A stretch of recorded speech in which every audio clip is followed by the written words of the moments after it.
السلام علیکم ورحمۃ اللہ وبرکاتہ۔ ناظرین، آپ دیکھ رہے ہیں زین مدنی اسلامک چینل اور میں ہوں آپ کا میزبان محمد زین مدنی۔ ناظرین، جیسا کہ آپ کو معلوم ہے کہ ہم ریاض الصالحین ریکارڈ کر رہے ہیں۔ آج ہم ریاض الصالحین کی حدیث نمبر 71 ریکارڈ کریں گے۔ آپ سے التماس ہے کہ ہمارے چینل کو سبسکرائب کریں، لائک کریں، شیئر کریں، بیل آئیکن پہ کلک کریں۔ بیل آئیکن پہ کلک کرنے کا مطلب یہ ہے کہ ہم جو بھی نئی ویڈیو اپلوڈ کریں گے اس کا نوٹیفیکیشن آپ تک پہنچ جائے گا۔ بسم اللہ الرحمن الرحیم۔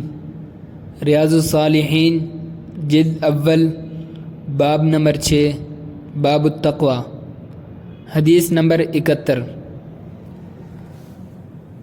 حضرت عبداللہ بن مسعود رضی اللہ عنہ سے روایت ہے کہ نبی کریم صلی اللہ علیہ وسلم یہ دعا فرمایا کرتے تھے: اللہم انی اسألک الہدی والتقی والعفاف والغنی۔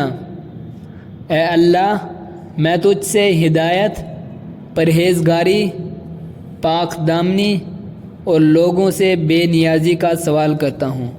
اس کو صحیح مسلم نے روایت کیا۔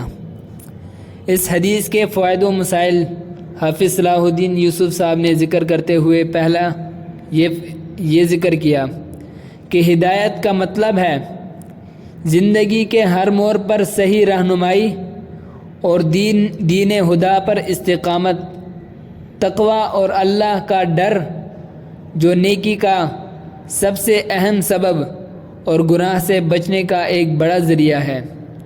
عفاف، پاک دامنی کا مطلب ہے جو چیزیں حلال نہیں ہیں ان سے دامن بچا کر رکھنا۔ غنا فقر کی ضد ہے، مراد غنائے نفس ہے، یعنی لوگوں سے اور لوگوں کے پاس جو کچھ ہے ان سے بے نیاز رہنا۔ اس لحاظ سے یہ بڑی جامع اور نہایت مفید دعا ہے۔ وآخر دعوانا ان الحمد للہ رب العالمین۔